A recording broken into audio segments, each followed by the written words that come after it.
نبحث عن القدوة، نسعى من أجل أن نعلن للكافة أي نموذج يمكن أن يقف موقفا شريفا في هذا الزمان، زمن الثورة العظيمة التي فجرت أجمل ما فينا، لكن على الجانب الآخر هناك الانفلات الأمني لا يزال موجودا. مأمور الموسكي كان له موقف محترم في الفترة الماضية إزاء الأحداث التي جرت في شارع عبد العزيز. ذهبت إلى الموسكي والتقيت المأمور ومضينا سويا في شارع عبد العزيز. تعالوا نشوف هذا الحوار الذي حدث في قسم الموسكي. من داخل قسم شرطة الموسكي يجري هذا اللقاء، وهذا اللقاء الهدف منه بالأساس أننا جئنا لنكرم واحدا من الضباط الشرفاء، إنه العقيد إبراهيم بخيت مأمور قسم الموسكي. كان هناك إصرار على أن نأتي نحن إلى القسم ولا يأتي إلينا هو كضيف في الاستوديو، وجئنا إلى هنا لنقول له ونقول لكل الشرفاء في الشرطة أن الشعب المصري معكم، خاصة وأن العقيد إبراهيم بخيت تصدى بجسارة وبقوة للبلطجة التي تمت في شارع عبد العزيز. كان مثالا حيا وتأكيدا على أن الشرطة ستبقى دائما في الخندق تدافع عن رسالتها من أجل أمن الوطن وأمن المواطن.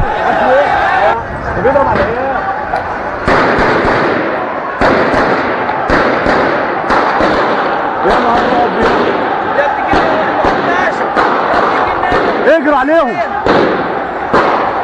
اجروا عليهم. بيضرب بلالي، بيجري لوحده، بيضرب بلالي. المأمور بيجري لوحده. يا ابن الجنيه المأمور ده يا جماعه. والله العظيم المأمور ده 10 على 10.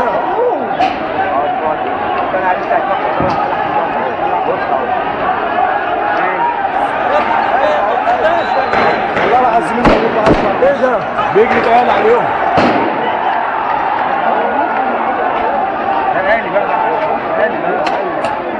انت شايف اليومين دول كل الناس بتتكلم على ان الشرطة غير قادرة على القيام بمهامها، وان هناك ازمة نفسية بين الشرطة وبين الشعب، وان ده يؤثر بالسلب على معنويات رجال الشرطة. انت شايف الوضع ازاي دلوقتي؟ استأذن لي قبل ما ابدأ الحديث احب اقول نداء للشعب المصري. نعم. الشعب المصري وكل واحد عايش على ارض مصر وكل واحد بيحب مصر، يا ريت كلنا نتعاون لبناء مصر. نعم. وكلنا نخاف على مصر عشان نعرف مين هم الناس الفاسدين اللي عايزين الثورة ما تكملش وعايزين يوقفوا عملة الانتاج في مصر. نعم. يا ريت يعني ده نداء انا بوجهه بالنيابة عن جميع ضباط وافراد وامناء الشرطة على مستوى مصر. نعم. ان احنا كلنا فدا مصر. نعم. طيب انت شايف انه الازمة اللي كانت موجودة بين الناس وبين الشرطة، وهي ازمة طبيعية الحقيقة، الناس عندها احساس دائما ان رجل الشرطة يستخدم القبضة الحديدية في مواجهة الشعب، وانه الشهداء الذين سقطوا بفعل رصاص الشرطة، ففي ازمة موجودة. انت شايف الازمة دي حلها يتم ازاي؟ بعد الثورة يعني السيد الوزير غير سياسة وآليات العمل في الشرطة. أول حاجة حسن معاملة المواطنين، حقوق الإنسان، حسن استقبال المواطنين، سرعة الانتقال لفحص البلاغات. الناس بقى اللي يعني اللي هم كانوا من افراد الشرطه السيئين او الفاسدين، الحمد لله يعني في الوقت الحالي الظاهره دي ان شاء الله هتنتهي. فحته احنا في الوقت الحالي عايزين الشعب يتعاون معانا علشان خاطر نبني مصر من اول وجديد. بس الشعب سيادة العقيد برضه بيقول عايزين الشرطه تتعاون معانا.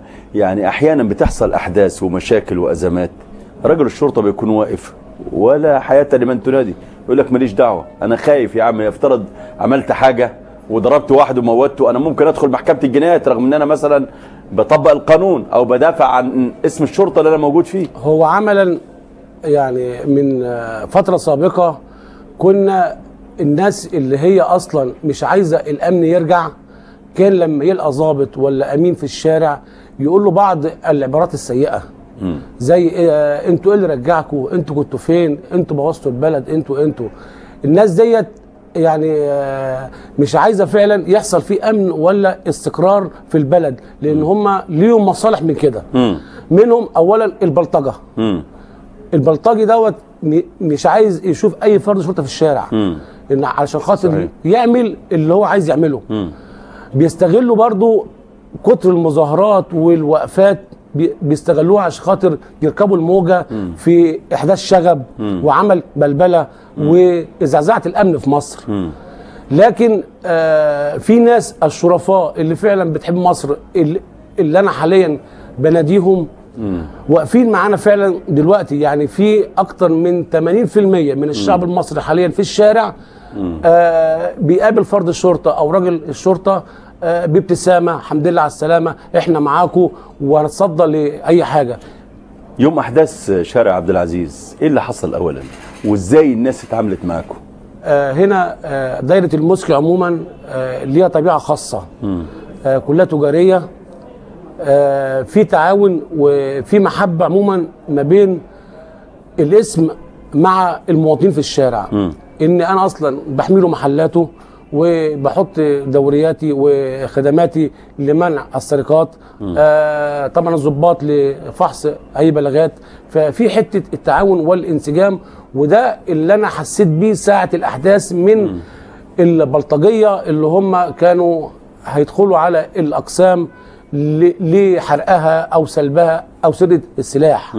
هنا يعني جميع بياعين واصحاب المحلات والمواطنين في العتبه جم وقفوا معايا هنا قدام الاسم. نعم. وانا بشكرهم لان فعلا يعني انا حسيت ان هنا كل اللي متواجد دوت بيحب البلد، مش عايز حاجه فيها تتحرق، مش عايز حاجه فيها تخرب. فبالنسبه للاحداث الاخيره ديت هي كانت مشاجره عاديه، البلطجيه استغلوها نسبه الى طبعا الشارع معظمه محلات اجهزه هواتف محموله واجهزه كهربائيه، فيعني فيها بالنسبه له هو بعض الثراء، ان هو يستغل الخناقه دي لعمل البلبله. ما توقعوش سرعه انتقالنا. هم كانوا اصلا مجهزين معاهم ازاز ميلاتوف وسنج واسلحه ناريه، منها الحي ومنها الخرطوش. الاعداد يعني كانت يعني كتيره، حوالي 150 200 واحد. رموا الازايز على المحلات اللي هو ملوش دعوه بالخناقه خالص، عشان خاطر يجريهم ويبقى المحل فاضي، ممكن يخش ياخد اللي هو عايز ياخده. انا خدت البلاغ والساده الضباط هنا انتقلنا بسرعه جدا، هم فوجئوا بينا. حاولت انا افصل طبعا اطراف المشاجره، لقيتهم بيضربوا نار علينا من اسلحه الخرطوش. في البعض منا اتصاب، انا كنت منهم، وفي بعض الافراد. لكن احنا برضو يعني كان هدفنا في كذا حاجه. اولا امنع الالتحام ما بين الجمهور واصحاب المحلات الشرفاء وبين البلطجيه، اولا عشان لو خشوا على بعض هيحصل فيه وفيات، في اصابات. نمره 2 هيحصل سلب ونهب. فالحمد لله انا حسيت ان المواطنين في الشارع الشرفاء كلهم ملتحمين معانا، فقدرنا نواجههم لحد لما طبعا بالنسبه للقوات المسلحه والامن المركزي وقوات الامن طلبنا التعزيزات طبعا من كترهم، والحمد لله وصلوا وقدرنا نحددهم، واداره البحث عملت ماموريات وتم ضبط حوالي 15 واحد منهم. نعم. سيد عقيد، يعني بتنزل وتمشي مع الناس والناس بتشوفك وبتتكلم معاهم، بتسمع شكاويهم الناس لما بتيجي دلوقتي، ايه الجديد في تعامل اقسام الشرطه مع الناس؟ والله هو يعني توجيهات السيد الوزير والسيد مدير الامن والسيد الحكمدار والسيد مدير القطاع دائما في الشارع، دائما توجيهاتهم لينا انزلوا مع الناس، اقعدوا مع الناس، اسمعوهم، لان هو يعني الحوار يعني كتير جدا بحلم المشاكل. نعم. لكن انا لما ابعد عن الحوار هو ممكن يعتقد ان مفيش امن بالنسبه له، فهو ممكن يعني يفكر في عداء. نعم. لكن حته النزول ديت والقعاد مع الناس في الشارع ويعني سماع ارائهم، ويعني الاراء ديت ساعات بتبقى فعلا حل. نعم. زائد هو احساسه بتواجد الامن في الشارع بيحلله لو المشكله لسه في اولها بنلحقها. يعني في نزاعات يعني كتيره في شارع عبد العزيز من اختلاف عن البيع والشراء، عطل بعض الهواتف. نعم. فيعني فبتبقى بدايه الخلاف على كلمه او مشاده كلاميه. نعم. لو مش متواجد الامن او انا مثلا معاهم على طول، وانا دايما بقول لهم لو في اي حاجه كلموني، وفي طبعا الدورات بتاعتي والظباط في خدمات الشارع. لما بنلحق المشكله دي من اولها يعني على طول بتخلص. نعم. المشاجره الاخيره دي يعني هم يعني زي ما تقول كانوا مجهزين نفسهم بقى. يعني قال لك دي فرصه ان احنا نتجمع وناخد الهواتف ونفرض سطوتنا بالظبط كده. لكن هو الحمد لله ربنا وفقنا، ويعني جميع المواطنين لما حسينا ان هم معانا، انا حسيت كل مواطن في الشارع بالظبط اكون راجل امن.